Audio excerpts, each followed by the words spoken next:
I think with whole thing of Google thinking of like killing the third party cookies and more privacy in iOS, man, they're gonna force us to go for it and create good content. That's gonna be the whole direction. So just create stuff that is good.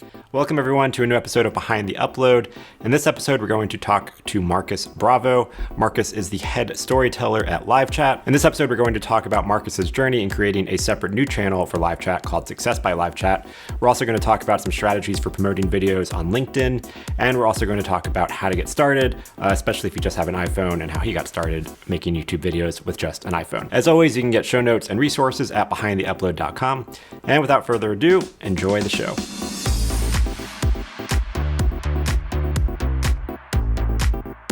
Thank you, Marcus, for joining me. I really appreciate it. So just want to tell me a bit about yourself and LiveChat, kind of just get a high-level overview. Okay, so let me start with a short story from my side. I'm from Chile. I left the country when I was 20. I had an internship in Disney World that changed my life, and I said, I'm not going back to Chile. And after that, I moved to New Zealand. I started picking fruit, teaching Spanish, moved to Australia, teaching scuba diving.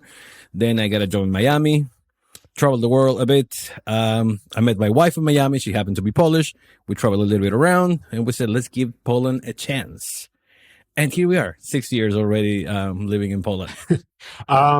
I know we were talking about video stuff, but I have to ask, like, what about Disney changed your life? I think that planted the seed of marketing, like how every little thing that they do, it means something for the customer.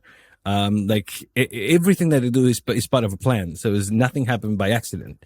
So they make sure that it's the happiest place on earth for a reason. So everything has to put a little piece in it. Yeah, I love Disney as a model of just like of operational excellence and just creating an experience that like is completely immersive. Yeah, I think it's great. So that's really fascinating. Also, the Miami. Yeah, I'm from Miami as well. So that's a fun Miami connection. Yeah. So tell me about LiveChat and how you got involved in LiveChat. Just to make the story a little more crazier, I opened my own ice cream company right before the pandemic, and obviously it went bad. And I was thinking, what can I do? And I did a couple of podcasts and videos for some companies that, as a favor, and LiveChat happened to see some of those videos. They're like, all right, well, this guy has some communication skills that we can use. And they called me and said, look, we need someone for a project. We want to start making a lot more videos. So we'd love you to come over. Let's talk. Let's see what happens. And since then, for the last 2 years, I've been making videos and video strategy and webinars and basically everything communication for LiveChat. Awesome. So can you give me a high-level overview? Because so LiveChat has, and you can correct me if this is inaccurate, but it has two channels. You have the LiveChat YouTube channel and then the SUCCESS by LiveChat. So can you walk me through sort of high level of like what this, what the video strategy is with these two channels, and then we'll kind of dive deeper into that. But what's sort of the overview of LiveChat's video setup right now? So LiveChat, like most companies, they knew that they had to make video, right? So LiveChat's been around. Next year is going to be our 20th anniversary, so it's been around for a while.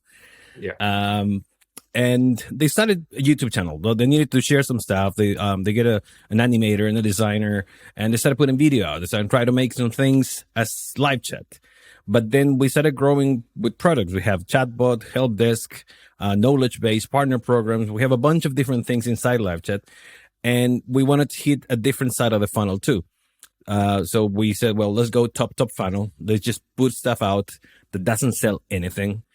It was really hard to sell internally that we didn't want to sell, but we just wanted to put value and knowledge and experiences and stories out that hopefully we're going to help people. And when the people that we're helping, eventually they're going to think, well, if I ever need something like LiveChat, it will be LiveChat. What was the thought about creating a second channel versus just doing it all on one channel?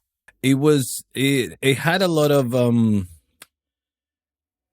pushback in the beginning. People didn't want to say, like, we have 15,000 followers in the LiveChat channel, and why we're going to start a new one?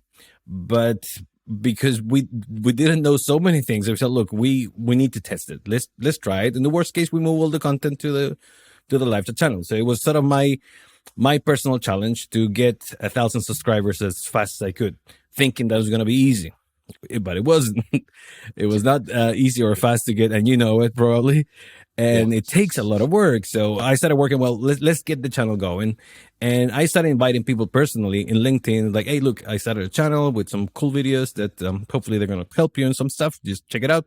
If you like it, subscribe. So I did a lot of manual work of inviting people to check it out. Hopefully, gracefully, they liked it. And they end up subscribing, and the channel keep growing little by little. And we're planning just to keep like putting videos as much as we can, and hopefully that will turn into the main top of the funnel channel. We're not going to replace the LiveChat channel. This channel is going to be for a different sort of audience. Now, the content on the LiveChat channel is mostly tutorials or like how to use the software. Is that like an accurate description? Yeah. I mean, we do some fun stuff once in a while, but it's mostly for the customer, for the one who already hooked in LiveChat and they need a little extra help. We have a couple of sales demos in there and stuff like that. But yeah, you're right. And then how would you describe the content on Success? And also, that's a good chance to also talk about, you have a bunch of different shows or series all under the Success channel. So if you want to talk about that as well. So again, everything started like, well, Marcus, you're in charge. Do some stuff. And I mean, even though I did film school when I was young, that was 20 years ago, right? So everything I knew then is not applicable anymore. So I said, well, let's start with series. Let's try some different series. That we're going to do this series for that. So it will be something different to find inside the channel. So I was thinking more of not a YouTube channel with just content, but a real channel with different things in there here. So we tried the different formats. We bring in new formats every so and so, just to see what. To be honest, it's just test, right? It's to see what really sticks to people. What do they really like? What kind of content they're really engaging with, and then we started adjusting. But yeah, I mean the whole everything that we did in the channel, I would love to say we knew exactly what we're doing, but it was so much test that has to happen just for you to learn, like, wow, this works, this doesn't work. What did you find that worked? And also, how are you sort of measuring success? Is it just by views? Is it people that click through and go to live chat? Is it like comment? Like what's your measure for success, and what did you find that worked well? In the beginning, for me, subscribers, it was like the main thing, right? Like I wanted to have a lot of subscribers because it makes sense. Even though the channel was never meant to be monetized, so it's not something that we want to make money out, but still becoming a YouTube partner has little extra perks here and there, blah blah blah. But the whole sort of KPIs that we were looking at, views is always important, but it was more about the engagement. When we noticed that people were engaging, not only in YouTube, but for example, we will try the same video in LinkedIn, and suddenly LinkedIn would get 500-600 views out of a video versus an early video, I don't know, 200-300 views in YouTube. So, well, obviously we add those up, like something is working here and there. But to me right now is more about the number of people following the channel, is the ones that they watch, like not the subscribers, but the other people that they get to that content because they're looking for something like, I don't know how to do, I don't know, like public speaking. I need some tips, or like SEO, how many views you get from from search or from discovery, like how much of your traffic starts coming from those sources. Is that what you're saying? That's the best part. That's the best. Mm-hmm. Yeah, exactly. That's the best part. So like most of the traffic comes out of our subscribers. It's not like we get probably 20% of the views are from subscribers, but the rest is just people looking for the content that we're putting out. And it's not easy because you see channels like, I don't know, like all the tech channels, when you cover certain products or things like that. Those are things that people look for all the time, but the things that we needed to teach were different. So it was a lot harder for us to like, well, who wants to really learn about the fish philosophy every day? But like maybe there's someone there who needs to know about the fish philosophy because they have a certain problem, and we had content for that. So it was quite a struggle to find out what are the real numbers that we needed to look for. But now it's more about the engagement. So when people come up, like make a comment, or people find us in different channels, they find us on LinkedIn here and there, and they talk to us. And that's sort of like, yes, we did something right. And what did you find that did work well? I'm not sure if it's a format or what you talked about. Like, what did you find that worked well? The short formats for us work well when we cover one subject in a very simple way, 2-3 minutes explaining what it is, and things that we really knew. I try to cover things that I didn't know very well, and I learned my. I never learned scripts, but I learned the material. I read about it, and then I talked about it. And then when I watch that, I'm like, I don't believe myself. I mean, I really don't buy it. Like I'm talking about stuff that I don't know, but stuff that I really knew. It made a huge difference. I mean, and you can see it in the views, you can see it in the engagement of the video. Like people really like, oh, this guy knows what he's talking about, versus sometimes that I didn't know what I was talking about. Now, you mentioned a lot of this is about experimenting and testing. So you had a series or show, hashtag Journey. If you want to tell me about the show, and then when I was watching it, the show ended, and now it pivoted to something else. And so that seems to encapsulate this experiment and reiterate strategy that you're going with. So if you kind of want to tell me about that and sort of what the show was, what you discovered along the way, and how that changed. So what we did with Journey, we needed to bring some. From the moment that I started, I wanted to have someone else eventually with me, and we looked for some people, and we found Kaya. She's the co-host of the channel, right? And when she joined, she was a completely different person. She was a super cute, bubbly sort of influencer vibe, and we wanted to give. Okay, well, you're going to create your own show about your own journey into working in live chat and finding your way, blah, blah, blah. And she grew so fast and so well that there was no point to keep going through this journey. Like she wanted to take over, like, well, I can talk about things now that in a different way, like with so much more confidence and knowledge, and I can prepare myself. Most of the editing, she does it herself. So it literally the journey finished. So we said, like, we don't have anything else to say in this format. Let's turn it into a format. And she created her own stuff. Like now she talks about the inside of customer service or customer support in different companies. And that's a lot more niche, but she feels so comfortable about it that it makes total sense. I think it's a good example of seeing what worked, or also just her as a content producer, being able to pivot and do something else. One thing that was interesting, though, and this kind of ties into how do you figure out what type of topics to make videos about? Because looking at your most popular videos, half of those videos were from Kaya, and they talked about something that was sort of like a trending topic at the time. So Cyberpunk 2077, Elon Musk, and I know another one. Animal Crossing. So those are all kind of trendy topics. Yeah. Has that factored into the type of content you make, or like figuring out what type of videos you want to make? To be honest, we thought about those. We like the way I saw it. I always imagined Kaya being like. So if we were top of the funnel, she will be top of our little funnel. She will be like the sort of like bringing the hot topics. So like just casual conversation. Haha. And by the way, we have more content that Marcus is doing there. It's more specific, but go and check it out. So that was sort of the dynamic that we wanted to put with Kaya, putting really hot topics. But little by little, we started sort of walking away from that approach, because even though we got a lot of views and people hooked into this content, they didn't stay with us. Mm-hmm. They didn't really check most of the other stuff that we were doing, because it was a different niche. Like people looking for Cyberpunk. I mean, we put that video out like perfect timing. Kaya even she bought Cyberpunk stock the day before they put CD Projekt Red stock the day before Cyberpunk came out. So she was super into it. But yeah, I mean, it was good content. It's fun. It's easy to digest, but it was not the people that we wanted to stay with. So that's why we also sort of keep moving from it. Yeah, I think that could be an alluring thing, where if you make stuff about trending topics and you get those views, but it doesn't actually convert to people that subscribe to your channel or go to your website, or, are potential customers, then it's like, doesn't really matter. It's just sort of like a vanity metric. Exactly. And after all, even though we could go to the company and say, look, like we have, our numbers are beautiful, but we're not doing anything. We're not really helping the company.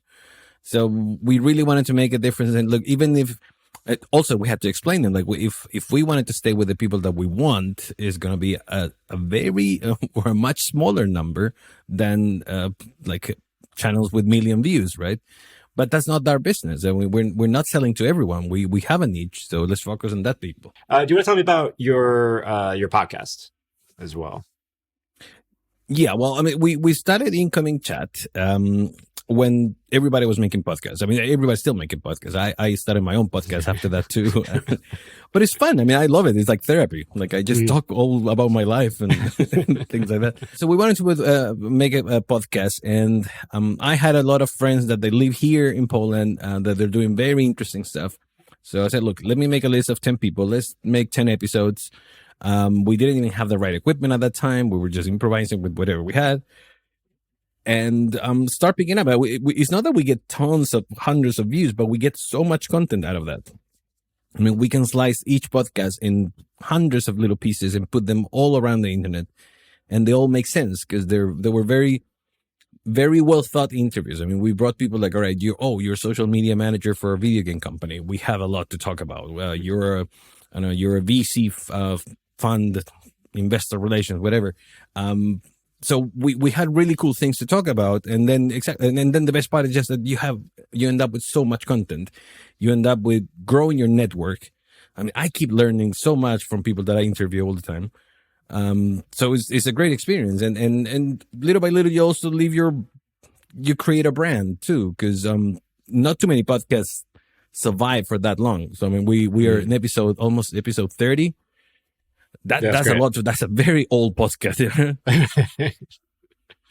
Yeah, I know, making it past. I mean, I started a podcast like 10 years ago, and we got like 4 episodes in.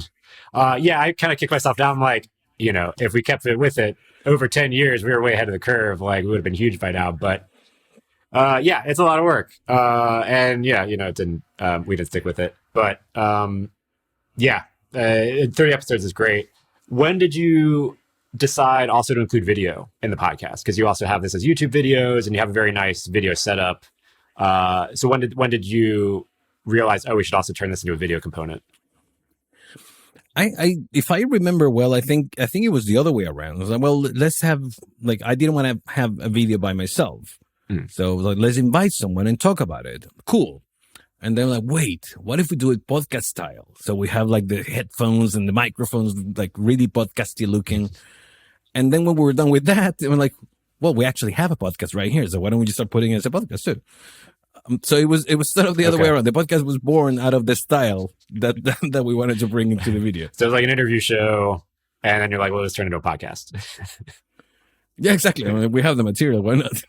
All right, very cool. And now with all the videos in general, can you walk me through, I kind of like break down just the tech stuff, like what kind of gear you're using, what's sort of the gear, software, stuff like that? You want to break it down? In the beginning, we started shooting in the office, like most people, like most companies, right?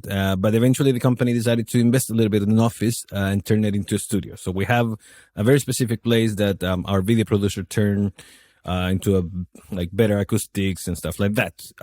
For example, for the podcast, we use 2 cameras, 2 Sonys, Sony Alpha and Sony 6500. And for the general shot, we use an iPhone because the iPhone, I think it's iPhone 12, because the video is great. So we have that one as a general shot, like a wide shot, and then cameras for each one of us. For microphones, we use a Sennheiser shotgun for most of the videos, but we also have Rode Procaster for the podcast. The rest is that we edit everything in DaVinci Studio, and I think that's about it. And we record the video, the audio in Zoom H6. Okay. See, I did my homework.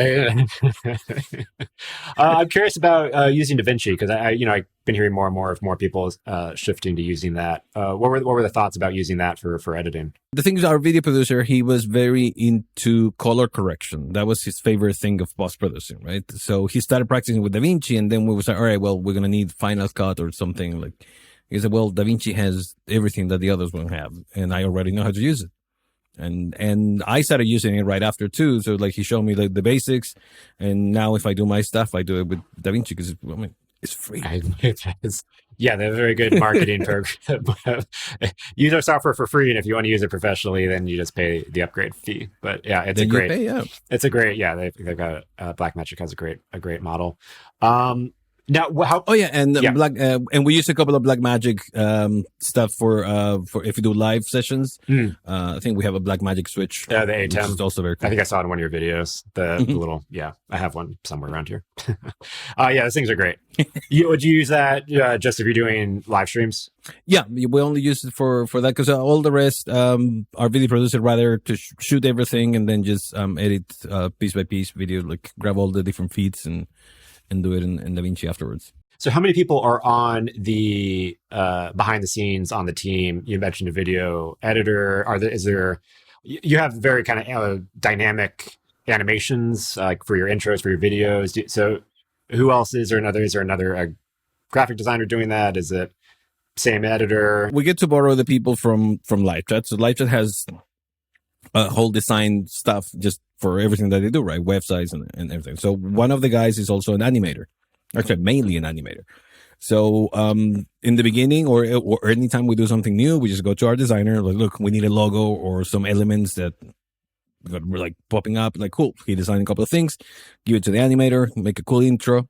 But after that, it's just me, the video producer, and Kaya. It's a team of 3 doing all that. Like when we set up things and most of the editing and everything, it's just a team of 3, which, I mean, even though we do have good equipment, most companies really think like, wow, like if we're going to video, we're going to need so many more people. Like, no, you can bootstrap it, how they say. But yeah, I mean, even, you've displayed, you could use the iPhone. You're already using that as one of your cameras, and DaVinci Resolve is free.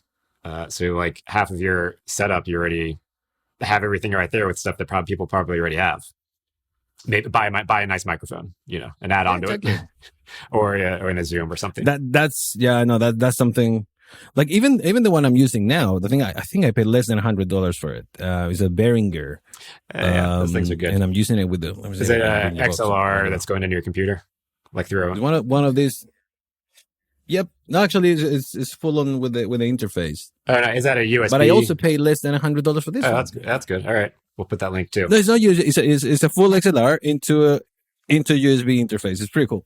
Now, I did want to ask also. So once you have the videos done, what's your thought process behind thumbnail creation, metadata?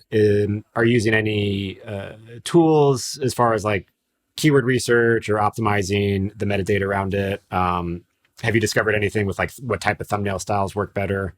Can you walk me kind of through what your process is with that? So for the thumbnails, the first thing we did, it was literally watch a video on YouTube about how to make good thumbnails. And but yeah, I told the designers, like, look, just give me the templates, give me things, and I will take care of the thumbnails. And Kaya also got a couple of tools. I think it was PicMonkey or something like that. And she started just creating her own stuff. But we, like, even in the video that we put a video out about making video and making thumbnails, we sort of use the basics, like have a big face, have a catchy title, and contrasty colors, right? I mean, there's no much science behind. The only thing that we didn't want to do is just try to put stuff in the titles in there that they're just clickbait, right? So we stay away from that. We create thumbnails ourselves. I do have a meeting with our SEO expert once in a while. Look, we're going to make a video about this. Do you think it has potential? And he will do a small research or point me in the right direction. And nowadays I'm also using Surfer SEO, and they have a little add-on for Chrome. So I just put it in there, put some search in Google, and it will give me a bunch of different options and different search intents. But that's basically it. I mean, I try to keep it very simple. I love SEO, but I don't like to write for SEO. I tweak a word or two in my descriptions, but otherwise, the video is about what it is. I'm not trying to create just for hitting Google. Actually, I interviewed Tomas from Surfer SEO for the first episode. And he mentioned an interesting thing where he said you could use Surfer to write your content description, your YouTube description, by just shortening just instead of like the target number of words, you just make it like 500 instead of the 2,000 that it'll recommend. And then you can kind of use that as a easier way if you're targeting a keyword to write out your description and, try to optimize your description for YouTube. It's definitely a great tool. Yeah. And they keep making it better. I mean, I talk to Tomasz every so and so in LinkedIn, and they're doing a lot of cool stuff in there. I mean, I'm also a friend of Tim. I mean, not friends, but we know each other from online with Tim from Href, which is also a great tool. Yeah. But but nowadays I'm playing around with Surfer a lot. Yeah, no, that's great. No, we talked about thumbnail. I was just curious though if you did find that something worked better thumbnails wise, or just kind of keeping it simple. I try to keep it simple, but I was surprised. We have a series called Raw, which we basically take a screenshot out of the video and still works well. There's nothing else, just like it will be, for example, this frame, just me talking, and we just make that into a thumbnail. No titles, no animations, no nothing in between. It's just a quick screenshot from the video. And sometimes just it's a good mix of having a good title or a good thumbnails. If you have both of them, great. But like you probably know, it's sometimes a lot of luck. Yeah. Like sometimes you create a thumbnail based on whatever, like I don't feel like it, and then wow, it's the best thumbnail you ever created. Or you see some videos go viral and they have like no thumbnail and it's just some random thing that froze. And it's like, all right, well, what do we know? Once you publish, right? Once you publish, do you have any kind of sharing model, distribution model that you found worked as far as like how you get the video out? I know the videos also live on your website, so I don't know if you found that helps people find it, if that's just sort of keep your website organized. How do you like promote it after? So the website stays there because that's how our blog plays, right? And we obviously have the videos there, but YouTube started picking up so well that we decided to focus more on YouTube. And distribution wise, in the beginning, for the first year, we only focus on creating. We'll make a video and we'll post a video out in social media, right? It worked really well to have a good network in LinkedIn, because if you have that, you can put a little preview of your video and your network will promote itself, or they start liking it. It will go around LinkedIn. I think LinkedIn for me at least is a great tool of distribution. But nowadays, what I want to do, I want to slow down with creating content. I want to go back to the stuff that we have and try to like slice up everything and start using it and repurposing. So we can see like if there's a big difference, all right, well, new material versus old material, what's working better, what's working worse. But I mean, there's so much material there that it'll be a shame just to let it die. I have some videos that they got 50 views and I never really promote them well. I was like, what if I go back and put it again? Maybe I'll get some more views. Right. When you say, can you tell me more about your LinkedIn strategy? Are you sharing the YouTube link? Are you uploading a shorter version of the video? Are you uploading the entire video? What's that look like? So I try a few things, but what worked the best was to put a little preview. So I will slice the video and just a little bit, and I'll upload it natively, and then say, well, if you want to watch the whole video, go to YouTube, link in the comments. So I try to click all the boxes with like all the best thing to do on LinkedIn is just send people there. But sometimes I don't even feel like doing all that, so I will just put the link, and sometimes it works well too. Yeah, I hear mixed things of sharing content on LinkedIn or Twitter, where it's like, okay, if you like post a link to another site, they're like, we don't really want to promote this as much as you uploading content natively to our platform.